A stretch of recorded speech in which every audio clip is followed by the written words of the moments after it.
Hello guys, welcome to Pakistani real action. तो कैसे हैं आप सब? उम्मीद है आप सब बढ़िया होंगे और मजे में होंगे। यार सबसे पहले आप सबको एडवांस में हैप्पी न्यू ईयर यार। हमारी दुआ यही है कि आपका नया साल जो आ रहा है वो खुशियां लेकर आए, दुख आप लोगों के दूर हों, आप लोगों की जो परेशानियां खत्म हों, आपको आपके ऊपर लक्ष्मी बरसे। मैं कहता हूँ लक्ष्मी ज्यादा सारी और गाइस सही बात है। हमारे लिए भी कमेंट में प्रे करना मत भूलना। तो यार वो कहावत है कि भाई सोते हुए शेर से पंगा मत लो, चीर फाड़ कर रख देगा। वही सीन हुआ है।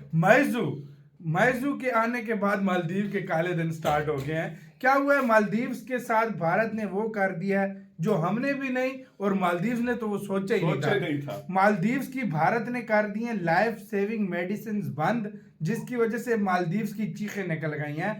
तो मतलब मालदीव्स जो भारत से दवाइयां लेता था सारी लगभग भारत पे वो निर्भर था, भारत ने बंद कर दिए और बैंड बजा दी मालदीव्स की। क्या हुआ सारा सीन जानेंगे, बाकी बातें करेंगे बाद में।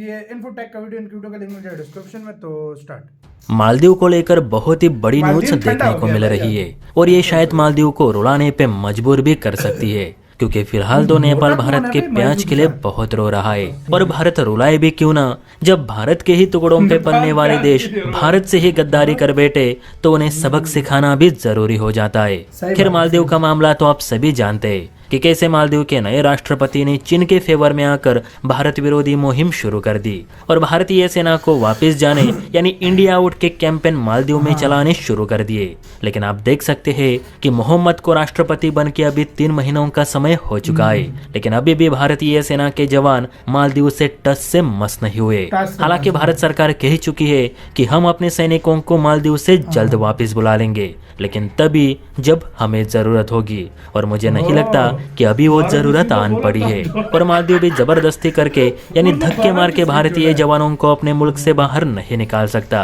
या आप ऐसा भी कह सकते हैं कि मालदीव के राष्ट्रपति के पास इतनी पावर ही नहीं कि वो बिना भारत सरकार की परमिशन के भारतीय जवान अपने मुल्क से निकाल दे। अगर इतनी पावर मोहम्मद के पास होती तो अब तक भारतीय सेना को अपने देश से बाहर निकाल चुके होते। यानी इससे यही साबित होता है कि मोहम्मद के चिल्लाने से कुछ नहीं होगा। आखिर में डिसाइड भारत ही करेगा कि उसे अपने जवान मालदीव में तैनात रखने हैं या नहीं। खैर ये तो हो गई जवानों की डिप्लॉयमेंट की बात। अब बात करते हैं कि भारत ने मालदीव को कौन सा तगड़ा झटका दिया है। तो मैं जिस झटके की बात कर रहा हूँ वो है LSM यानी लाइफ सेविंग मेडिसिन। आपको बता दूं कि मालदीव दवाइयों के लिए लगभग 100% भारत पे ही निर्भर करता है। मालदीव में जितने भी अस्पताल है वो इंडियन मेडिसिन के भरोसे ही चल रहे हैं। और सबसे बड़ी बात तो ये है कि भारत सरकार 38% के डिस्काउंट पे चिकित्सा दवाइयां मालदीव को एक्सपोर्ट करता है, जिससे कि मालदीव को बेहद ही कम दाम में अच्छे क्वालिटी की जेनेरिक दवाइयां इलाज के लिए मिलती है। जबकि यही दवाइयां मालदीव अगर चीन से इम्पोर्ट करता है तो चीन उसे 10% का भी डिस्काउंट नहीं देता। यानी आप ही सोचिए इन देशों को सिर्फ भारत का पड़ोसी होने से भी कितना फायदा हो रहा है, फिर भी ये निकम्मे देश चीन के ही गोद में बैठना पसंद करते हैं। खैर भारत ने भी अब इनको इनकी औकात दिखाते हुए जैसे को तैसा यानी टिट फॉर टैट वाली नीति अपनानी शुरू कर दी है।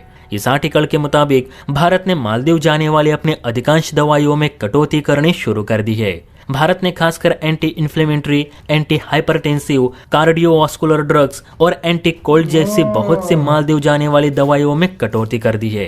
हालांकि इनकी कटौती करने के पीछे कोई स्पष्ट कारण तो नहीं बताया, सिर्फ इतना कहा जा रहा है कि फिलहाल देश में जो कोरोना के नए पेशेंट मिल रहे उन्हें ध्यान में रखकर हेल्थ मिनिस्ट्री अपने दवाइयों के स्टॉक को मेंटेन रखना चाहती है, ताकि आगे जाकर अगर कोरोना फिर से तेजी से फैलता है तो भारत के पास दवाइयों की कोई कमी ना हो। हालांकि ये तो बस कहने भर की बात है, भारत के पास दवाइयों की कोई कमी नहीं, लेकिन मीडिया वालों को कुछ तो वजह बतानी पड़ती है। वैसे आप बताइए दोस्तों, हम जो 38% के डिस्काउंट पे जेनेरिक दवाइयां मालदीव को दे रहे, क्या मालदीव उसके लायक भी है?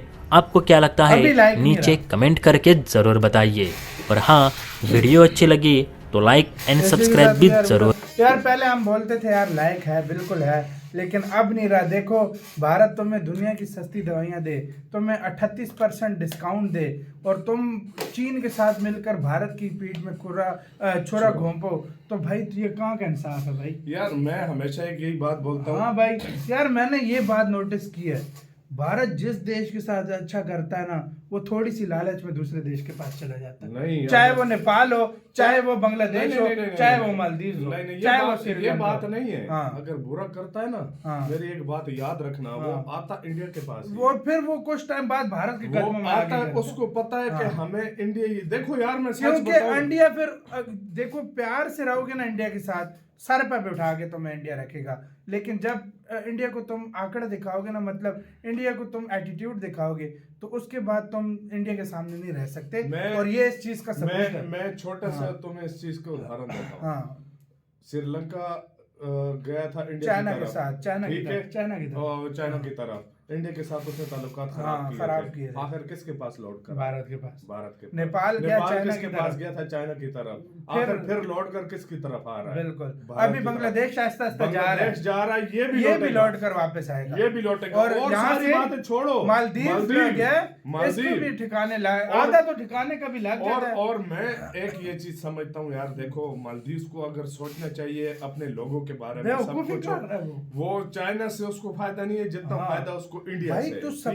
तू सब्जियां भारत से ले रहा है, मेडिसिन भारत से ले रहा है, भारत तेरी सुरक्षा कर रहा है। बिल्कुल। भारत मतलब उधर लोग कोई भी आफत आए, भारत की पूरी टीमें जाती हैं वहां पर, एनडीआरएफ कुछ वो हर कोई जाता है। भाई तुम पागल हो, फिर भी चाइना की तरफ जा रहे हो। तो ये भी फिर लौटेगा, ये माफी भी मांगेगा मुझसे, तुम लिख कर ले लो। दरअसल एक और बात बताता हूं, गलती उधर के लोगों की नहीं होती, गलती इनकी होती है यार। पॉलिटिशियन पैसा ले लेते हैं चाइना से, पता है मुझे, हाँ, वो पॉलिटिशियन भेज जाते हैं। हमें अच्छी भली सस्ती दवाइयाँ कुछ इंडिया से रॉ मटेरियल मिलता था ना, आता था सारा कुछ। इधर पाकिस्तान में मेडिसिन इतनी महंगी हुई है, चाइना से आ रही है। यही देखना, सब्जियां हमें मिल जाती थी, चाइना से बहुत महंगा। मैं हमेशा यही बात कहता हूँ, आपके बेशक रिलेशन अच्छे ना हो या जो कुछ, मतलब ट्रेड के ऊपर और उस देश से कभी भी मत पंगा लो जिसके ऊपर आप निर्भर हो। हमेशा मेरी बात याद रखना, उस देश से कभी भी पंगा नहीं लेना चाहिए जिस पर आप निर्भर हो। सारे तुमने देश देख लिए, इंडिया पे निर्भर थे ना, अभी क्या हाल हो? अब उनका वही बुरा हो रहा है, प्याजों को तरस रहे हैं, आखिर फिर इंडिया के पास आ रहे हैं, लेकिन फिर भी इंडिया का दिल बड़ा है, श्रीलंका को भी मदद कर रहा है, यहाँ तक नेपाल की भी मदद कर रहा है। वापस आया था, वापस श्रीलंका भारत के कदमों में जब आया था ना चाइना से हटके, पैसा भी इंडिया ने भारत ने उसको 3 से 4 बिलियन डॉलर क्रेडिट भी दिया था। और लोगों से बात की थी कि इसको कर्ज वगैरह भी दो, टूरिस्ट जाना स्टार्ट हो गए थे सारा। इसी तरह नेपाल के साथ भी हुआ है। अक्ल थोड़ी ठिकाने लगी अब नेपाल वापस जिस तरह आ रहा है, फिर इंडिया ने उनको कहा ठीक है हम आपके साथ हैं, सारा कुछ। इंडिया का दिल बड़ा है बहुत ज्यादा, तो इंडिया से बना कर रखो, बना कर रखनी चाहिए, वैसे वो बेहतर है सच में।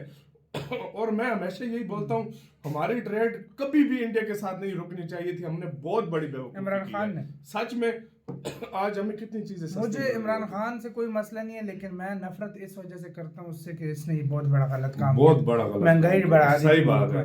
आपका क्या इसका कहना है, अपने कमेंट सेक्शन में अपना बहुत ज्यादा ख्याल रखना तैयार है।